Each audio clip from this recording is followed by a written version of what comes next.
Assalamualaikum warahmatullahi wabarakatuh. Apa kabar semuanya? Berjumpa lagi dengan channel Media Guru Berkarya.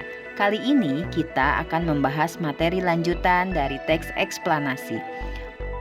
Sebelumnya kita telah belajar materi teks eksplanasi, mulai dari pengertian, tujuan, ciri-ciri, struktur, dan pola pengembangannya.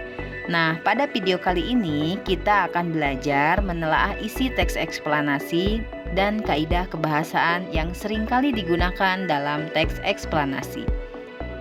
Berdasarkan isinya, teks eksplanasi menjelaskan suatu proses atau berupa rangkaian suatu fenomena atau kejadian, baik itu yang berkaitan dengan alam, sosial, maupun budaya.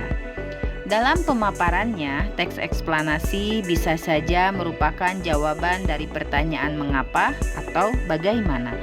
Berikut penjelasannya. 1. Teks eksplanasi sebagai jawaban atas pertanyaan mengapa. Nah, dalam hal ini uraiannya akan bersifat kausalitas atau sebab akibat. Kedua, teks eksplanasi sebagai jawaban atas pertanyaan bagaimana. Maksudnya, uraian akan bersifat kronologis. Kronologis itu maksudnya urutan waktu. Mari kita perhatikan contohnya. Contoh teks eksplanasi yang pertama.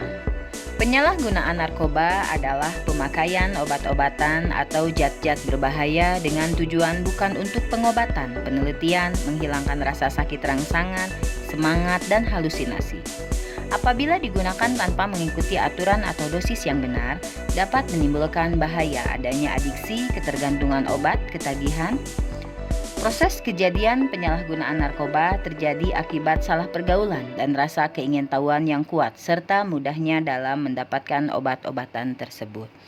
Nah, contoh teks eksplanasi ini adalah jenis teks eksplanasi kausalitas. Kenapa? Karena di sana dijelaskan tentang sebab akibat penyalahgunaan narkoba.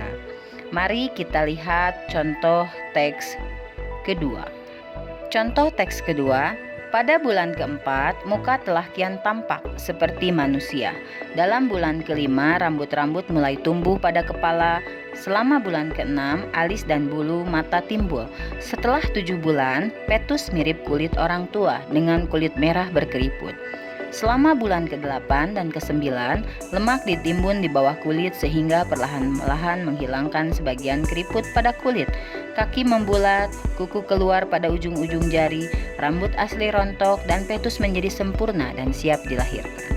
Nah, teks kedua ini merupakan contoh teks eksplanasi jenis kronologis. Mengapa demikian? Karena di sini dijelaskan tentang tahapan-tahapan terjadinya pembentukan kehamilan. Selanjutnya, mari kita membahas mengenai kaidah kebahasaan.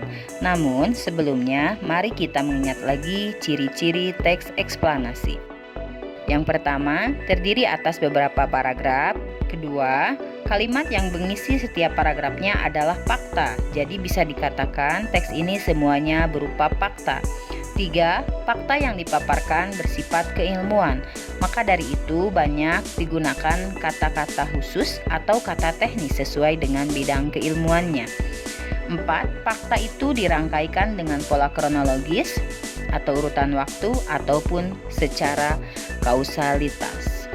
Dari isi dan ciri-ciri teks eksplanasi yang Ibu sampaikan tersebut, dapat kita simpulkan bahwa kaidah kebahasaan yang sering kali digunakan dalam teks eksplanasi adalah 1. Kata bermakna denotatif. 2. Istilah atau kata teknis. 3. Konjungsi kausalitas. 4. Konjungsi kronologis. Mari kita bahas bersama satu persatu. Kaidah kebahasaan yang pertama, kata bermakna denotatif. Sebagai teks yang berkategori faktual atau non-sastra, teks eksplanasi menggunakan banyak kata yang bermakna denotatif.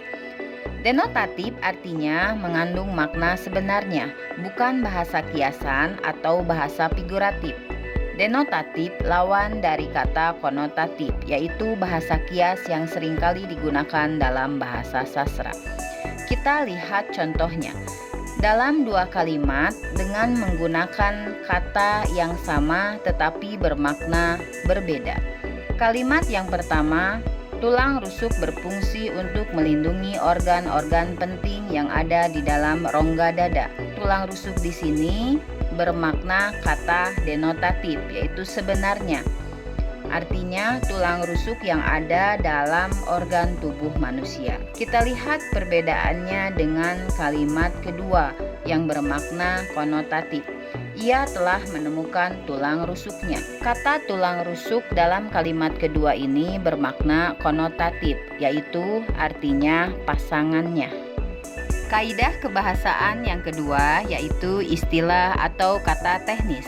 Di dalam teks eksplanasi banyak dijumpai kata teknis atau peristilahan sesuai dengan topik yang dibahasnya. Misalnya, apabila topiknya tentang penyakit COVID, maka akan banyak penggunaan istilah kedokteran dan biologi. Jika topiknya mengenai kenaikan BBM, maka istilah yang sering dijumpai adalah istilah ekonomi dan sosial. Mari kita lihat contohnya. Contoh istilah kedokteran: demam, rawat inap, vaksin, herd immunity, dan lain-lain. Istilah ekonomi: subsidi, ekonomi mikro, daya beli, inflasi. Istilah sosial contohnya pengangguran, masyarakat, kesenjangan sosial, dan masih banyak lain sebagainya. Nah, mudah-mudahan dengan penjelasan ini kalian memahami apa yang dimaksud dengan istilah atau kata teknis. Selanjutnya, kaidah kebahasaan yang ketiga yaitu konjungsi kausalitas. Konjungsi kausalitas sering kali dijumpai dalam teks eksplanasi sebagai teks yang berisi paparan proses tentang sebab akibat sebuah fenomena. Dalam teks eksplanasi jenis ini banyak menggunakan konjungsi kausalitas, yaitu kata yang menghubungkan antara dua kalimat yang menguraikan tentang sebab akibat. Konjungsi kausalitas diantaranya sebab, karena, oleh sebab itu, oleh karena itu, dan sehingga. Contoh penggunaan dalam paragraf. Ada beberapa faktor yang paling mendasar yang menjadi penyebab terjadinya pengangguran. Pengangguran biasanya terjadi karena adanya kesenjangan antara pencari kerja dan kesempatan kerja. Kita lihat kata yang ditebalkan adalah karena. Nah, ini merupakan konjungsi kausalitas. Selanjutnya, kaidah kebahasaan yang terakhir yaitu konjungsi kronologis. Sebagai teks yang berisi paparan proses tentang sebuah fenomena secara kronologis, dalam teks eksplanasi jenis ini banyak menggunakan konjungsi kronologis, yaitu konjungsi yang menghubungkan dua buah klausa atau lebih yang menggambarkan adanya urutan waktu kejadian. Konjungsi kronologis antara lain seperti kemudian, lalu, setelah itu, dan pada akhirnya. Contoh penggunaannya dalam paragraf.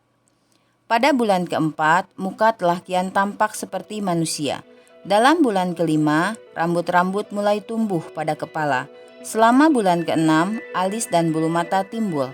Setelah 7 bulan, fetus mirip kulit orang tua dengan kulit merah berkeriput. Kata yang ditebalkan di sini adalah setelah. Nah, ini merupakan konjungsi kronologis. Demikian penjelasan mengenai kaidah kebahasaan teks eksplanasi. Sebagai penutup dari pembahasan materi kaidah kebahasaan teks eksplanasi ini, Ibu akan memberikan latihan soal untuk kalian. Latihan soal ini dibagi dua. Yang pertama, kalian menentukan penggunaan konjungsi kausalitas atau kronologis pada kalimat atau pernyataan yang ada di kolom. Latihan yang kedua adalah pilihan ganda. Selamat mengerjakan.